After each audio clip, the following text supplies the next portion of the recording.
Hey, I had a lot of people respond kind of favorably to one of the last things I posted about this myth of work life balance and understanding that, how do we figure this all stuff out. And so, what I wanted to do is just kind of dive a little bit deeper into this topic since it resonated with so many people.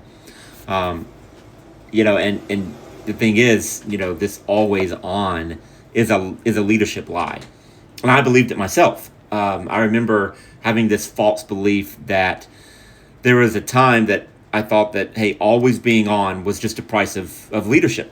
First in, last out, responded to every like Nate call, every, text at date night. I mean, I told myself I was being a good leader because I did all that, but deep down, I was afraid of being seen as anything less.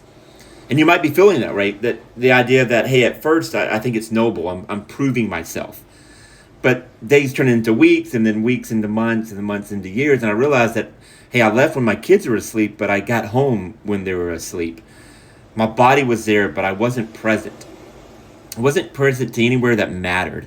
And I remember the story, greatly. It kind of broke me. One night, my wife kind of asked me, she said, hey, what time would you like me to have dinner?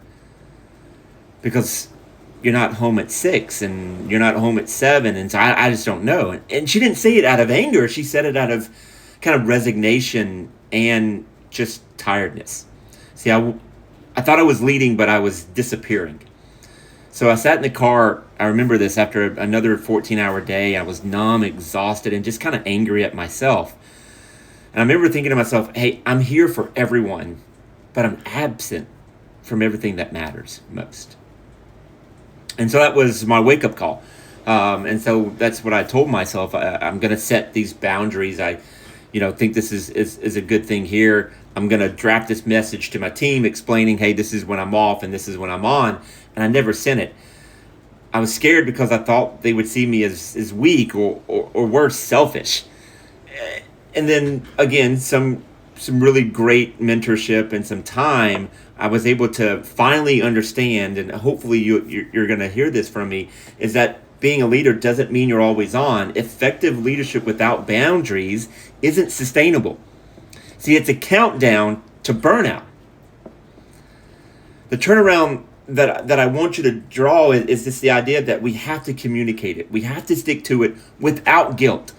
See, and once I did that, it was great. It made me durable. It made me clear. It grounded me. I felt like I was whole again. So remember, burnout isn't a badge of honor. It's a warning sign. So I need you to draw the line now. Establish your boundaries now. And if you don't, the problem is, if you don't establish the boundaries, someone else will for you. And so it depends on what matters most to you. So take it from me, someone who has kind of gone through this, gone through the scar tissue, and lived on the other side, is the idea that we need healthy boundaries in our life. So stop chasing balance and start chasing boundaries.